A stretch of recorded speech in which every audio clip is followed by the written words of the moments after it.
Bowler, solution architect at AWS, and as Ron said, very similar approaches to the first two presentations, with a slightly different angle on some things. And if I have time at the end, I do want to go into a pre-recorded demo, so we'll save that for last. But today we're going to be talking about responsible AI from theory to practice from AWS perspective.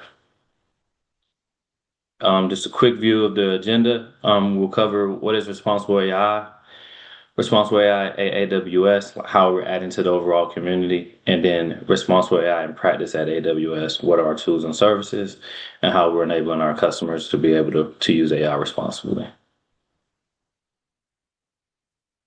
So diving into what is responsible AI. So AI has definitely gotten a lot of traction over the last couple of years. The advancements have been remarkable from not just the output, but from the LLMs that have been able to be created, and the speeds that we've been able to process. But that has and the usage of who's able to access AI. You can get it from end users to corporate use cases, and the potential for risk is growing as well as the innovation. So just keeping that in mind, that's what we're going to talk about today: how to balance those innovations with the appropriate measures on risk. So at AWS, we're defining responsible AI as the practice of designing and developing and using AI technologies with the goal of maximizing benefits for your business with minimal risk. Similar to I definitely know the Azure content. We have a core set of definitions or scale that we use as we measure. We'll dive deeper in that on the next slide. And these might look very familiar to what you saw earlier. So there's 8 of them that we use, and they're changing just as fast as the technology itself. So we'll cover a few of these. The first one is fairness, right? So with fairness, we consider how our systems impact different populations of people and users, making sure that there's no discrimination or anything like that coming out of our models. The next one I'll go into is explainability. And this is really the ability for your Gen AI solution to be able to explain how it reasoned and got or deduced the output that it provided to its end users. And then there's privacy and security. And that's really appropriately obtaining and using the right model and the right data protection schemes. And later we'll talk about how agents or agentic AI helps with the workflow of data protection. So all in all, as I mentioned up front, the really behind the scenes of responsible AI is establishing the right expected benefits, and then managing those risks and balancing those out, right, to meet your business needs. So we'll dive a little bit into how AWS is, and we'll get out of the marketing part of this. How AWS is helping the community as far as it comes to Gen AI evolution. So we're developing responsible AI in ways that go beyond AWS.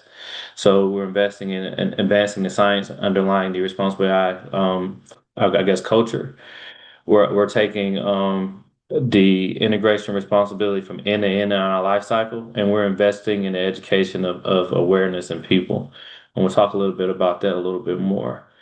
So we're investing heavily in research with colleges and universities, where we're doing a lot of cutting edge research with them to develop papers, to do research on how we can use AI to benefit the world, and we're really investing in in that research.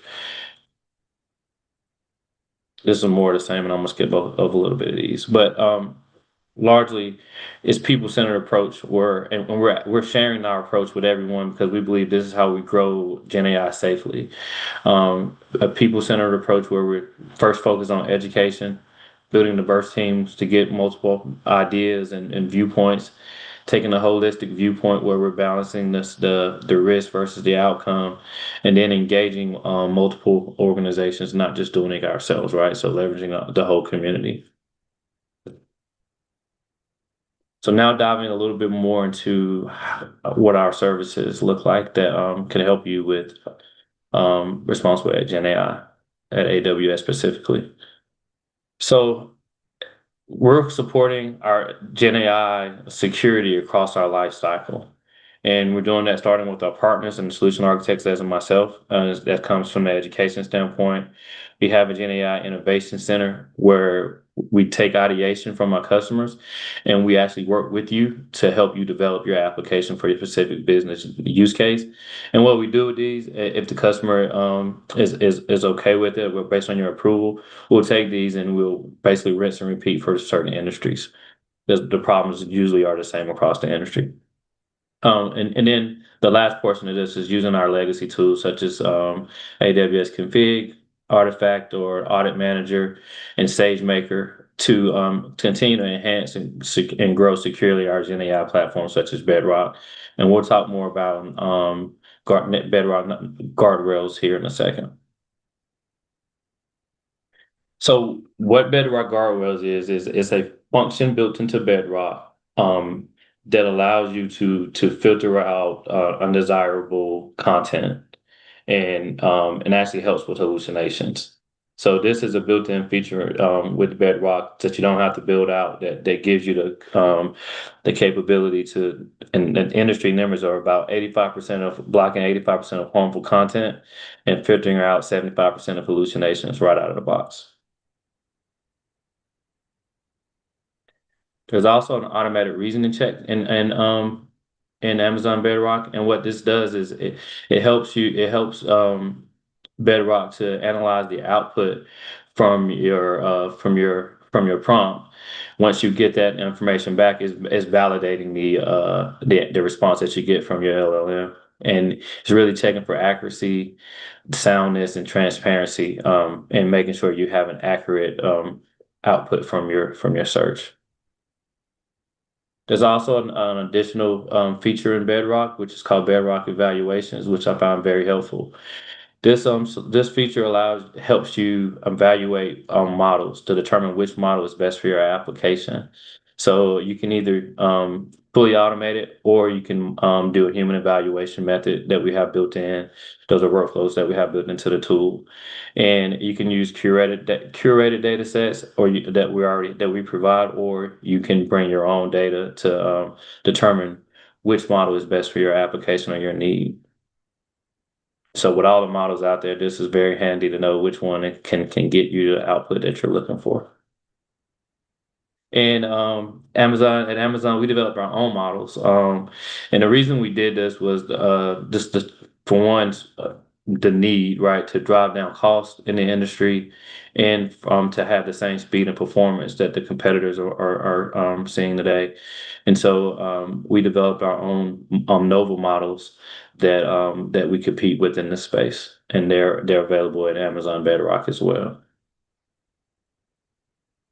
And all of our platforms are ISO 4200, 4201 compliant, which is a international managed system standard that is there now for system AI system responsibility. We'll see this standard continue to grow, but we've met the current requirements for all of our AI platforms today. And to sum up the Bedrock security portion, just to point out, none of our customer data is used to train our underlying model. So whatever your data is that you use to train your model won't be used to train customer X's model. All the data is encrypted in transit and at rest, so you don't have to worry about someone being able to sniff your data across the wire. The data remains in the region where the API is processed, so that helps you with data governance.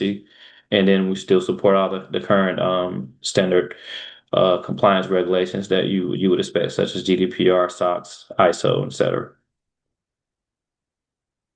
So I'll go into early in conversation. Agents were mentioned, and with agents, those can be what we found. What customers were developing a lot of agents and keeping them in development and tests, and there was some apprehension before going into production. And so what we saw was how an opportunity to help get customers safely into production. So we developed Bedrock Agent Core, which is basically an orchestration tool with some security guardrails and compliance checks for agentic AI. And I